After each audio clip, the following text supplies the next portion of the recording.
നമസ്കാരം. പ്രധാന വാർത്തകൾ.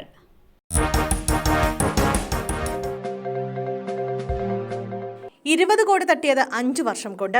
ധന്യ മോഹനെ പിടികൂടാൻ ലുക്കൌട്ട് സർക്കുലർ. 18 വർഷം ജോലി ചെയ്ത സ്ഥാപനത്തിൽ നിന്ന് 20 കോടിയോളം രൂപ തട്ടിയെടുത്ത് മുങ്ങിയ ജീവനക്കാരിയെ കണ്ടെത്താൻ ലുക്കൌട്ട് സർക്കുലർ. കൊല്ലം സ്വദേശിനി ധന്യ മോഹൻ 20 കോടി തട്ടിയത് 5 വർഷം കൊണ്ടാണെന്ന് തൃശൂർ റൂറൽ SP നവനീത് ശർമ്മ പറഞ്ഞു. Valappad Manappuram compact and consultant limited എന്ന സ്ഥാപനത്തിലാണ് തട്ടിപ്പ് നടത്തിയത്. സ്ഥാപനത്തിൽ അസിസ്റ്റന്റ് ജനറൽ മാനേജറായാണ് ധന്യ മോഹൻ ജോലി ചെയ്തിരുന്നത്. ഡിജിറ്റൽ ഇടപാടിലൂടെയാണ് ധന്യ 20 കോടി തട്ടിയെടുത്തതെന്ന് SP പറഞ്ഞു. കൊല്ലം സ്വദേശിനിയായ ധന്യ മോഹൻ വിദേശത്തേക്ക് കടക്കാതിരിക്കാനുള്ള ജാഗ്രതയിലാണ് പോലീസ്. 7 അംഗ പ്രത്യേക സംഘം രൂപീകരിച്ചാണ് അന്വേഷണമെന്നും SP പറഞ്ഞു. കാറിന് തീപിടിച്ചു, കത്തിക്കരിഞ്ഞ നിലയിൽ മൃതദേഹങ്ങൾ. തിരുവല്ല വേങ്ങലയിൽ കാറിന് തീപിടിച്ചു. ഫയർഫോഴ്സ് എത്തി തീയണച്ചു. കാറിനകത്ത് കത്തിക്കരിഞ്ഞ നിലയിൽ 2 മൃതദേഹങ്ങൾ കണ്ടെത്തി. വേങ്ങലയിൽ പാടത്തോട് ചേർന്ന റോഡിൽ ഇന്ന് ഉച്ചയോടെയാണ് സംഭവം. തുകലശ്ശേരി സ്വദേശിയുടെ ഉടമസ്ഥതയിലുള്ള വാഗണർ കാറാണ് കത്തിയതെന്ന് കണ്ടെത്താനായി. കാർ പൂർണ്ണമായും കത്തി അമർന്ന നിലയിലാണ്.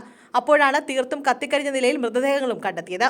ഒരു പുരുഷന്റെയും സ്ത്രീയുടെയും മൃതദേഹമാണെന്ന പ്രാഥമിക നിഗമനത്തിലാണ് പോലീസ്. മരിച്ചവരെ തിരിച്ചറിയാനായിട്ടില്ല. അപകട മരണമാണോ എന്നും പോലീസ് ഇതുവരെ സ്ഥിരീകരിച്ചിട്ടില്ല. സംഭവത്തിൽ വിശദമായ അന്വേഷണം ഉണ്ടാകുമെന്ന് പോലീസ് അറിയിച്ചു. മൃതദേഹങ്ങൾ ആശുപത്രിയിലേക്ക് മാറ്റി. 1 വർഷം മുമ്പ് തീപിടുത്തമുണ്ടായ അതേ കടയിൽ വീണ്ടും അഗ്നിബാധ. നഗരത്തിൽ ഗ്യാസ് സിലിണ്ടർ പൊട്ടിത്തെറിച്ച് തീപിടുത്തമുണ്ടായ അതേ കടയിൽ വീണ്ടും അഗ്നിബാധ.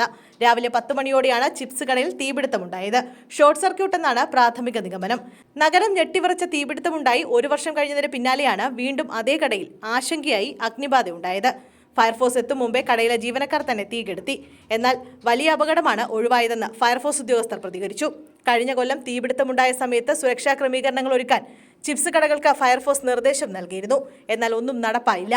അടിയന്തരമായി സുരക്ഷാ മാർഗങ്ങൾ ഒരുക്കാൻ വീണ്ടും നിർദ്ദേശം നൽകിയതായി ഫയർഫോഴ്സ് അറിയിച്ചു. തുടർച്ചയായ പരിശോധന നടത്താനും തീരുമാനമായി. ആമേഴിഞ്ചാൻ തോട്ടിലെ മാലിന്യ പ്രശ്നം. തോടിന്റെ വിവിധ ഭാഗങ്ങളിൽ 10 AI ക്യാമറകൾ സ്ഥാപിക്കും. ആമേഴിഞ്ചാൻ തോട്ടിലെ മാലിന്യ പ്രശ്നത്തിന് തിരുവനന്തപുരം നഗരസഭ ഹൈക്കോടതിയിൽ റിപ്പോർട്ട് നൽകി. ആമേഴിഞ്ചാൻ തോടിന്റെ വിവിധ ഭാഗങ്ങളിൽ 10 AI ക്യാമറകൾ സ്ഥാപിക്കുമെന്നതിൽ വ്യക്തമാക്കിയിട്ടുണ്ട്. തോട്ടിൽ മാലിന്യം നിക്ഷേപിക്കുന്നവർക്കെതിരെ നടപടി തുടങ്ങിയെന്നും നഗരസഭ ഹൈക്കോടതി അറിയിച്ചു. മാലിന്യം നിക്ഷേപിക്കുന്നവരെ കണ്ടെത്താൻ രാത്രികാല സ്ക്വാഡ് പ്രവർത്തനം തുടങ്ങി. ജൂലൈ 18 മുതൽ 23 വരെ 12 കേസുകൾ രജിസ്റ്റർ ചെയ്തു. 1.42 ലക്ഷം രൂപ പിഴ ഈടാക്കി. 65 പേർക്ക് നോട്ടീസ് നൽകി. തോട്ടിലേക്ക് മാലിന്യം ഒഴുക്കിയ ഒരു സ്ഥാപനം അടച്ചുപൂട്ടി. മറ്റൊരു സ്ഥാപനത്തിനെതിരെ പ്രോസിക്യൂഷൻ നടപടി തുടങ്ങിയെന്നും നഗരസഭാ റിപ്പോർട്ടിലുണ്ട്. നഗരസഭാ സെക്രട്ടറിയാണ് റിപ്പോർട്ട് സമർപ്പിച്ചത്. കേരള നിയമസഭ പാസാക്കിയ ബില്ലുകൾ രാഷ്ട്രപതിക്ക് വിട്ട നടപടി. ഗവർണർക്ക് സുപ്രീംകോടതി നോട്ടീസ്. കേരള നിയമസഭ പാസാക്കിയ ബില്ലുകൾ രാഷ്ട്രപതിക്ക് വിട്ട നടപടിയിൽ ഗവർണർ ആരിഫ് മുഹമ്മദ് ഖാന് സുപ്രീംകോടതി നോട്ടീസ്. ബില്ലുകൾ തടഞ്ഞുവെച്ചതിനെതിരെ കേരളം നൽകിയ ഹർജിയിലാണ് നോട്ടീസ് നൽകിയത്. കേന്ദ്ര സർക്കാരിനും നോട്ടീസ് നൽകിയിട്ടുണ്ട്. രാഷ്ട്രപതി ബില്ലുകൾക്ക് അനുമതി നൽകാത്തതിനെതിരെയാണ് കേരളം സുപ്രീംകോടതിയെ സമീപിച്ചത്. സമാനമായ ഹർജിയിൽ പശ്ചിമബംഗാൾ ഗവർണർക്കും ചീഫ് ജസ്റ്റിസ് അധ്യക്ഷനായ ബെഞ്ച് നോട്ടീസ് അയച്ചിട്ടുണ്ട്.